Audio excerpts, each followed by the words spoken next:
It's easy now. It's easy now as cities are thriving to forget just how tough a spot we were all in just 4 years ago. It was a real-life nightmare. The most disruptive global event in our lifetimes had decimated our revenues, erased millions of jobs overnight, and taken far too many lives. American mayors had a partner.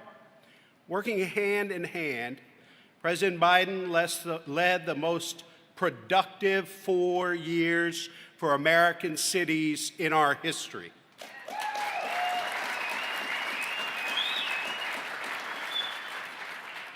He delivered the American Rescue Plan that brought us back from the brink. He then helped us catapult ahead with the bipartisan infrastructure law. He made history's greatest investment in the fight against climate change in the Inflation Reduction Act. And among many other achievements, he set in motion a great renaissance of American manufacturing with the CHIPS and Science Act. It is a record that will not only stand the test of time, but had profound, tangible benefits for the people we serve and the cities we love. Today, our cities are vibrant and brimming with optimism. And for that, we cannot thank you enough for your devoted leadership. Indeed, thank you is not enough. That's why today I'm proud to announce that we are taking the very rare step of presenting to President Joe Biden the United States Conference of Mayors Award for Distinguished Public Service.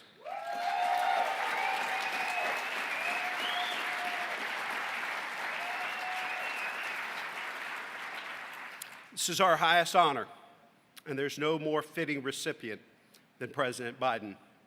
Mr. President, your legacy of achievement and support for the working people of this country will forever be celebrated. On behalf of America's mayors, we honor you and thank you for your service and for your friendship.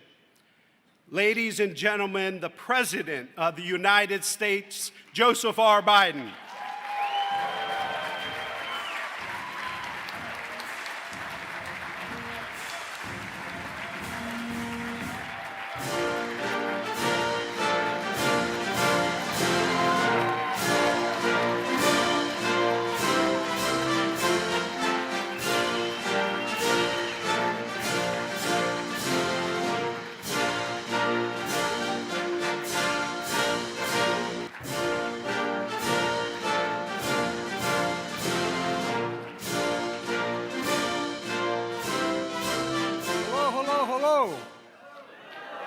Mayor Gittler, thank you very much from Columbus, Ohio, for your leadership of this conference. Please have a seat if you have one.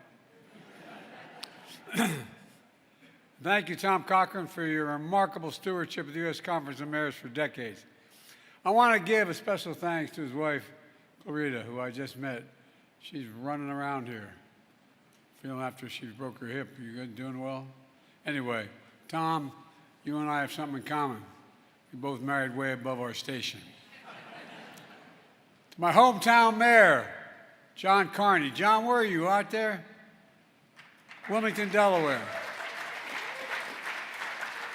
Thank you, John. This guy's a true public servant. He just finished 8 years as a great governor and then decided to run for mayor. A special thanks to another great friend, the mayor of my second home, Scranton, Pennsylvania, Paige Cognotti. Paige.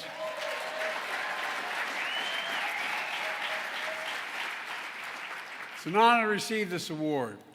As I measure the significance of the award based on the character and the consequences of the organization bestowing the award.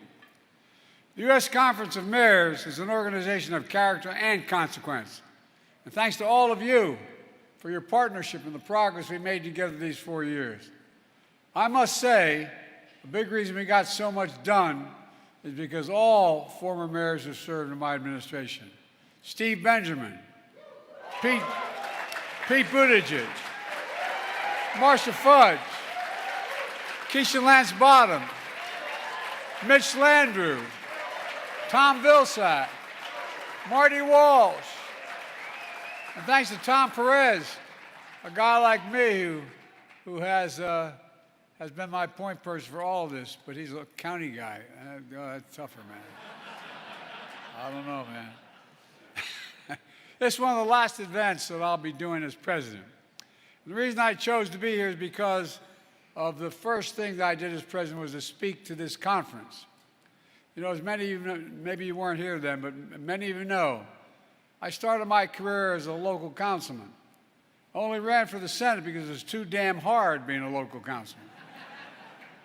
You know, people know where you live. They think you can solve every problem. They think you have more money than you do and more power than you do. You're in the front lines answering key questions of their lives. Is my neighborhood safe? My kid going to have the good fortune to be here in his hometown? Will there be jobs here? So many other questions. It matters. What you do matters, matters, matters. When we first met 4 years ago, the pandemic was raging, and our economy was reeling. 4 years later, our nation and our cities have emerged stronger than we were when we entered the crisis. I come here today for a couple reasons. First, my administration released a report summarizing the impact of our work together to invest in America. It all started with the American Rescue Plan, one of the most significant recovery packages in our history, to get us out of the immediate crisis of the pandemic and save thousands of lives. One of the most important decisions I made was to send money directly to you. Directly to you. I'm a local official. Governors are good guys and women, but when you send it to the state legislators, they divide it up before it gets to you. It goes directly to you when I do it. So you control the outcome. Then we passed the Invest in America Act. That's launching a new era of American possibilities. One of the greatest modernizations of infrastructure in our history we passed. New roads, bridges, clean water, affordable high-speed internet for every American. I know each of you, because there's so many examples of the projects in your community. There's thousands of them. We also made the biggest investment in fighting climate change ever in the history of the world, not just America, because of you. I think one thing we've all changed together, when I use the word here climate, I think jobs. I think jobs when I hear climate. We're creating hundreds of thousands of good-paying, clean energy jobs. We've proven you don't have to choose between protecting the environment and growing the economy. You're doing both. We have to keep pushing forward, push forward faster. There's no time to waste. I'm with you and your governors to make the devastating hurricanes and floods and tornadoes and wildfires, like the catastrophic fires and wildfires in California. Together, we push Congress for extra disaster relief funding, to rebuild homes and businesses across the Carolinas, to cover the full cost of replacing the collapsed Key Bridge in Baltimore, and so much more. At the same time, we work with you to upgrade the power grids, plant millions of trees, build resilient communities to withstand extreme weather. Not only build, but to build back better than before. Build back better. We also made the most significant investment in science and innovation. America invented the semiconductor. Now we're bringing those chip factories back home to America where they belong. I've stood with you in Columbus, Syracuse, Phoenix, and many more fields of dreams, where these fabs, these massive new factories the size of several football fields, are being built. And as I speak, you're going to create at least 125,000 good-paying jobs. And the jobs in these fabs are going to pay over $100,000 a year, and you don't need a college degree.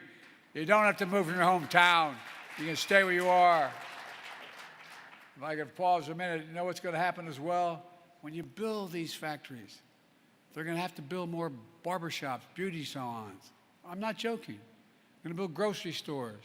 They're going to build drugstores. It grows communities in a big way. We will soon be the only economy in the world to have all 5 of the top chip companies operating in America, creating thousands of jobs. And for the first time In decades, these new factories are producing the most advanced chips right here in America. These aren't just fabs, these investments are creating opportunities for entire communities, for small business, creating even more jobs, and so much more. I've kept my commitment to be president for all America, whether you voted for me or not. In fact, studies show my programs have delivered more for red states than blue states. The results are clear. 16.6 million new jobs, the lowest average unemployment rate for 50 years, a record 21 million new applications to start new businesses. And every one of those applications is an act of hope in your communities. Wages are up, inflation is down, and we passed the most significant gun safety law in 30 years. We're slashing overdose deaths by 26% last year you did it, faster than ever, and seizing record amounts of fentanyl, making life-saving Narcan available over the counter. Violent crime is now at a 50-year low. Because of you. The bottom line, you've produced an incredible 4 years. So much we got done together. Will take time to see and feel, though. But the seeds have been planted. Will grow and they'll bloom for decades to come, and not one, none of it could have happened without all of you. That's not hyperbole, none of it. You know, we're not finished yet. Earlier today, I announced 3 major priorities that mark important progress in our country. First, after fighting Big Pharma for decades as a senator and then vice president as president, we finally beat Big Pharma. Instead of paying $400 a month for insulin, seniors now pay $35 a month. But that wasn't the only thing that happened when we passed the bill. Starting this month, the total prescription drug cost for seniors is capped at $2,000 no matter how expensive their drugs are. Even expensive cancer drugs that cost $10,000, $12,000, $14,000, they're not going to pay more than $2,000 a year. And finally, we gave Medicare the power to negotiate lower drug prices like the VA has been able to do for veterans all along. These negotiations are being implemented in phases. The first phase, negotiated lower prices for the 10 most expensive drugs for seniors, covering drugs for blood clots and so much more. And just this morning, I announced the next phase, the next 15 drugs subject to negotiations. Drugs that will treat cancer, heart disease, diabetes, and so much more, including Ozempic.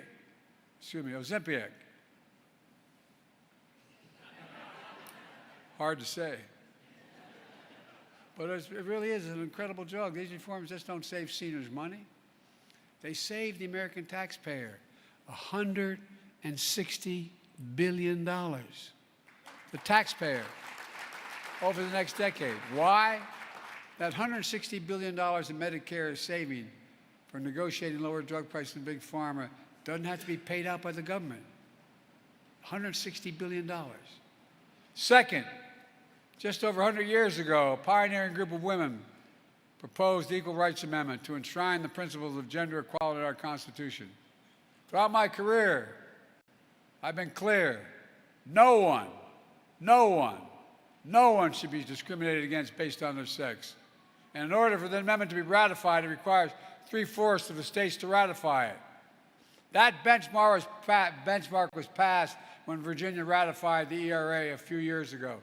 Today, I affirm the Equal Rights Amendment to have cleared all the necessary hurdles to be added to the U.S. Constitution now.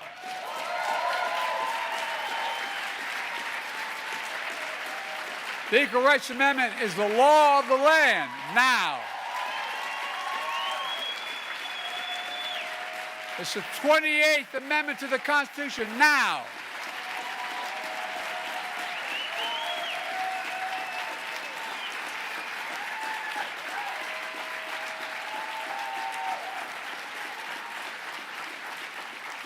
I consulted dozens of constitutional scholars to make sure that it was all within the power to do this. And the fact is, we did. And third, our cities are places for a second chance. Earlier today, I commuted the sentence of nearly 2,500 convicted nonviolent drug offenders. These individuals are serving a disproportionately long and harsh sentence compared to the sentence they would receive had they committed the crime today. After spending too long behind bars, these individuals will soon be reunited with their families and communities. With this action, I make no apology. I've issued more individual pardons and commutations than any president in U.S. history. There is more work to do, but when we allow our justice system to be a place of both accountability and mercy, it strengthens our cities and our nation as well, in my view. Let me close with this. Serving as your president has been the honor of my life. When my term in office is ending, the work continues. Your work continues. My farewell address 2 days ago, I talked how each of us must be guardians of democracy to restore the strength of our institutions of democracy. The presidency, the Congress, the courts, all have minimum requirements under the law to deal with those safeguards. And a free and independent press, and yes, local governments. The strength of our institutions depends on the character of leaders like you. In our time together, I'm forever thankful to have seen the strength, your strength and your character. And we need it now more than ever. The magic of America has been everyone has a fair shot. Everyone is determined to be able to be treated with dignity. No guarantee, just a fair shot. I've always believed America can be defined in one word. I remember being in the Tibetan Plateau with Xi Jinping. I've met with him for over 90 hours alone. Traveled 17,000 miles with him. Very significant differences. He looked at me and he said, "Can you define America for me?" And I said in one word, possibilities. We're the only nation in the world. Only nation in the world that's come out of every crisis we've ever gone in stronger than we went in. Only one. Look at the history. We're the only nation in the world that believes when we act together, there's not a damn thing we can't do. Only in America we believe anything is possible. You just have to remember who we are. We're the United States of America. Nothing is beyond our capacity when we do it together and act together. God bless you all. Keep working together. We need you, we need you, we need you, we need you. And may God protect our troops. Thank you so very much.